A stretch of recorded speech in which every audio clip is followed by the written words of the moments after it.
Assalamualaikum warahmatullahi wabarakatuh. Halo, my name is Sifaulaila and my name 221230113. I'm from TDI 5D and here I will explain the Islamic education curriculum. Happy watching guys.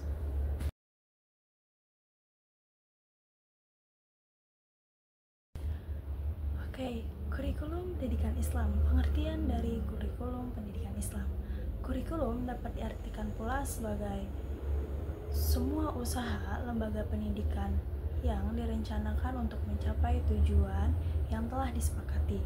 Kurikulum pendidikan Islam adalah bahan-bahan pendidikan Islam berupa kegiatan, pengetahuan, dan pengalaman yang dengan sengaja dan sistematis diberikan kepada anak didik dalam rangka mencapai tujuan pendidikan.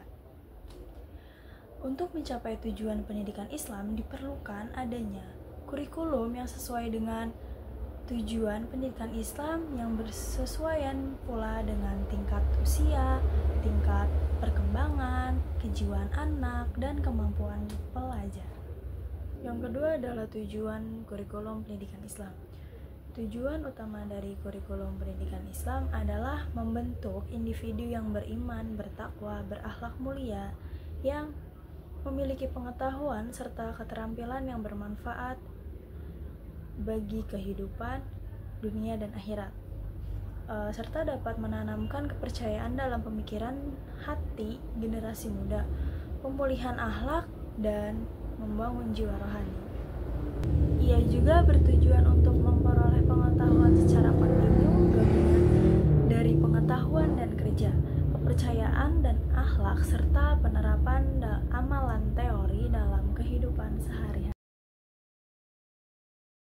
Yang ketiga ada konten atau materi yang akan saya bahas di sini. Ada 4, yaitu Al-Quran dan Hadis, Akidah, Syariah, dan Akhlak. Selama ini, kurikulum pendidikan agama Islam itu adalah ajaran pokok Islam yang meliputi akidah atau keimanan, syariah atau keislaman, dan akhlak atau ihsan. 3 ajaran pokok kemudian dijabarkan dalam bentuk rukun iman, Islam, dan ihsan. Ketiganya lahirlah ilmu tauhid, fikih, dan ilmu akhlak. Yang pertama, Al-Quran dan Hadis. Al-Quran dan Hadis merupakan sumber agama dan ajaran Islam yang sekaligus menjadi asas atau dasar dalam kurikulum pendidikan. Memuat komponen agama Islam yang menjadi isi kerangka dasar agama dan ajaran Islam. Yang kedua ada akidah. Akidah Islam selalu ditautkan dengan rukun iman yang menjadikan asas seluruh ajaran Islam. Kedudukannya sangat sentral dan fundamental karena seperti yang disebutkan di atas menjadi asas dan sekaligus sangkutan atau gantungan segala sesuatu. Dalam Islam juga memiliki titik tolak kegiatan seorang muslim. Yang ketiga ada syariah. Syariah mempunyai 2 jalur, yaitu jalur vertikal dan jalur horizontal. Untuk pertama yaitu jalur vertikal. Jalur vertikal ini ditempuh dengan mengikuti kaidah-kaidah ibadah khusus yang disebut juga dengan ibadah mumi atau mahdah, yang meliputi rukun Islam atau arkan al-Islam, yakni sholat, puasa, zakat, dan haji. Sedangkan rukun Islam yang pertama adalah syahadatain, tidak dibahas dalam ibadah khusus atau mahdah karena isinya tentang pernyataan keyakinan atau kesaksian kepada Allah Subhanahu wa taala dan Muhammad sallallahu alaihi wasallam sebagai rasulnya. Hal ini dijelaskan dalam ilmu kalam atau ilmu tauhid. Yang kedua, jalur horizontal. Jalur horizontal ini ditempuh dengan mengikuti kaidah-kaidah muamalah seperti hukum perkawinan, hukum kewarisan, jual beli, hukum pidana, hukum ketatanegaraan, dan lain sebagainya. Yang terakhir terdapat akhlak. Akhlak adalah sikap yang menimbulkan kelakuan baik atau buruk. Dalam garis besarnya, ajaran akhlak berkenaan dengan sikap dan perbuatan manusia terhadap sang kholik yang dibahas dalam ilmu tasawuf. Sedangkan akhlak terhadap sesama manusia dibahas dalam ilmu akhlak. Yang keempat, terdapat metode. Metode dalam kurikulum pendidikan Islam itu mendesain kurikulum pendidikan agama Islam yang menarik dan bermanfaat. Diperlukan metode yang serasi dan isi dan konteks sosial kekinian. Metode adalah cara yang digunakan tenaga pendidik dan peserta didik dalam proses belajar mengajar. Karena itu, metode adalah alat yang untuk menciptakan interaksi antara guru dan pelajar dalam mempelajari sebuah materi tertentu. Dalam hal ini, guru berperan sebagai penggerak, pembimbing, fasilitator, dan seterusnya. Metode yang dapat diterapkan itu misalnya metode ceramah, brainstorming, metode diskusi, soal jawab, atau sosiodrama. Untuk mengimplementasikan metode ini, maka diperlukan cara yang tepat dari para guru agar completable dengan visi misi materi, tujuan materi, dan karakteristik materi. Yang kelima adalah evaluasi. Evaluasi adalah pengumpulan kenyataan secara sistematis untuk menetapkan apakah dalam kenyataannya terjadi perubahan dalam diri siswa dan menetapkan sejauh mana tingkat perubahan dalam diri siswa. Menurut Wayan Nurkancana dan Sumartana tahun 1986 bahwa evaluasi berfungsi sebagai berikut. Yang pertama, untuk mengetahui taraf kesiapan peserta didik dalam menempuh suatu pendidikan. Yang kedua, untuk mengetahui seberapa jauh hasil yang telah dicapai dalam proses pendidikan yang dilaksanakan. Yang ketiga, untuk mengetahui apakah suatu mata pelajaran yang diajarkan dapat dilanjutkan dengan bahan yang baru atau harus mengulang kembali bahan-bahan pelajaran yang sebelumnya. Yang keempat, untuk mendapatkan bahan-bahan informasi dalam memberikan bimbingan tentang jenis pendidikan atau jenis jabatan yang cocok untuk peserta didik tersebut. Yang kelima, untuk mendapatkan bahan-bahan informasi guna menentukan apakah peserta didik naik kelas atau tidak. Yang keenam, untuk membandingkan apakah prestasi yang dicapai peserta didik sudah sesuai dengan kapasitasnya atau belum. Dan yang terakhir, untuk menafsirkan apakah peserta didik telah cukup matang untuk dilepaskan ke masyarakat atau untuk melanjutkan ke lembaga pendidikan yang lebih tinggi. Yang kelima, terdapat implementasi.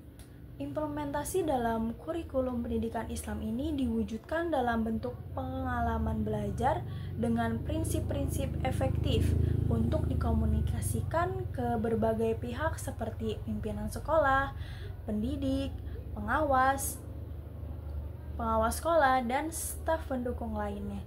Implementasi pendidikan ajaran agama Islam ini memberikan bimbingan kepada peserta didik sebagai generasi Islam untuk memahami, menghayati, meyakini ajaran Islam, serta bersedia mengamalkan nilai-nilai ajaran Islam dalam kehidupan sehari-hari. Implementasi pendidikan agama Islam memberikan bimbingan kepada peserta didik sebagai generasi Islam untuk memahami, menghayati, meyakini ajaran Islam, serta bersedia mengamalkan nilai-nilai ajaran Islam dalam kehidupan sehari-hari. Yang ketujuh, terdapat integrasi. Pentingnya integrasi dalam kurikulum pendidikan Islam ini menekankan pentingnya integrasi secara teori atau praktik dalam kehidupan sehari-hari. Peserta didik diharapkan mampu mengamalkan ajaran Islam dalam setiap aspek kehidupan, baik dalam konteks pribadi, keluarga, maupun bermasyarakat. Integrasi kurikulum pendidikan Islam penting karena membentuk karakter dan moral individu Muslim, membangun jiwa rohani, menanamkan kepercayaan dalam hati dan pemikiran generasi muda, dan membantu peserta didik memperoleh pengetahuan secara terus-menerus. Integrasi kurikulum adalah kurikulum yang menekankan hubungan antara satu pelajaran dengan pelajaran lainnya. Dalam kurikulum ini, mata pelajaran tidak disajikan secara terpisah-pisah. Kurikulum merupakan tonggak keberhasilan pendidikan yang mencakup input, proses, dan output. Tanpa adanya kurikulum, pendidikan akan tampak amburadul dan tidak teratur. Yang terakhir, ada perbedaan antara kurikulum pendidikan Islam dan kurikulum yang lainnya. Perbedaannya tuh banyak sekali, seperti tujuan. Kurikulum pendidikan Islam bertujuan untuk menanamkan kepercayaan, pemulihan akhlak, dan membangun jiwa rohani. Sementara itu, kurikulum umum berfungsi sebagai pedoman dan memberikan arah dan tujuan pendidikan. Lalu terdapat konten dalam kurikulum pendidikan Islam. Mata pelajaran mencakup ilmu keislaman seperti tafsir, hadis, tasawuf, akidah, fikih, dan sejarah Islam, serta mengajarkan tata cara ibadah, nilai akhlak, dan etika dalam Islam. Lalu kurikulum umum itu konten pelajarannya lebih bervariasi dan mencakup ilmu pengetahuan umum seperti matematika, sains, bahasa, sejarah, dan pendidikan jasmani yang tidak terbatas pada suatu agama atau keyakinan tertentu. Lalu terdapat pendekatan pendidikan. Pendekatan pendidikan dari kurikulum pendidikan Islam adalah pendidikan integratif antara aspek spiritual dan akademis. Ada upaya untuk mengintegrasikan nilai-nilai agama dalam setiap pembelajaran. Pembentukan akhlak dan karakter juga merupakan bagian terpenting dari proses belajar.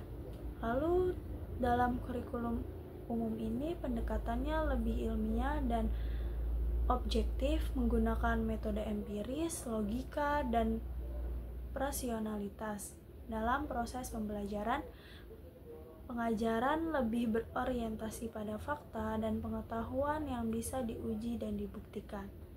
Lalu terdapat sumber pengetahuan. Sumber pengetahuan dalam kurikulum pendidikan Islam adalah bersumber utama dari Al-Quran, hadis, dan karya-karya ulama dalam berbagai disiplin ilmu Islam. Pemahaman ajaran agama menjadi pusat perkembangan ilmu. Lalu kurikulum umum bersumber dari pengetahuan yang berasal dari berbagai literatur ilmiah, penelitian, dan perkembangan ilmu pengetahuan modern yang bersifat universal. Yang terakhir, perbedaan nilai dan etika. Kurikulum pendidikan Islam mengutamakan nilai-nilai agama dalam setiap tindakan seperti kejujuran, kesederhanaan, kasih sayang, dan tanggung jawab sosial sesuai dengan ajaran Islam. Kurikulum umum itu nilai dan etika yang diajarkan lebih bersifat universal seperti toleransi, kerjasama, kejujuran, tanggung jawab yang tidak didasarkan pada agama tertentu. Kesimpulan dari kurikulum pendidikan Islam yaitu menekankan bahwa kurikulum tersebut harus mencerminkan nilai-nilai inti ajaran Islam yang mencakup akhlak, ilmu pengetahuan, dan keterampilan hidup yang sesuai dengan tuntutan zaman. Kurikulum pendidikan Islam bertujuan untuk membentuk karakter individu yang beriman, berilmu, dan berakhlak mulia dengan landasan Al-Quran dan hadis, sambil tetap memperhatikan perkembangan ilmu pengetahuan dan ilmu teknologi. Kurikulum pendidikan Islam yang bersifat dinamis dan fleksibel agar dapat mengakomodasikan kebutuhan peserta didik dalam menghadapi tantangan global tanpa mengesampingkan prinsip-prinsip dasar Islam. Dengan demikian, integrasi antara ilmu agama dan ilmu umum perlu dilakukan secara harmonis agar tercapai tujuan pendidikan yang yang holistik, yaitu menciptakan individu yang seimbang antara spiritual dan kemampuan intelektual. Kurangnya pembaharuan kurikulum atau ketidaksesuaian antara materi ajar dan kebutuhan masyarakat saat ini bisa menjadi tantangan. Oleh karena itu, inovasi dan pembaharuan terus-menerus diperlukan dalam merancang kurikulum pendidikan Islam agar tetap relevan, kontekstual, dan dapat memberikan kontribusi positif bagi pembentuk generasi masa depan yang tangguh, serta spiritual dan intelektual. Thank you for watching, and I hope you can understand what I say. Wassalamualaikum warahmatullahi wabarakatuh.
Thank you for watching, and I hope you can understand what I say.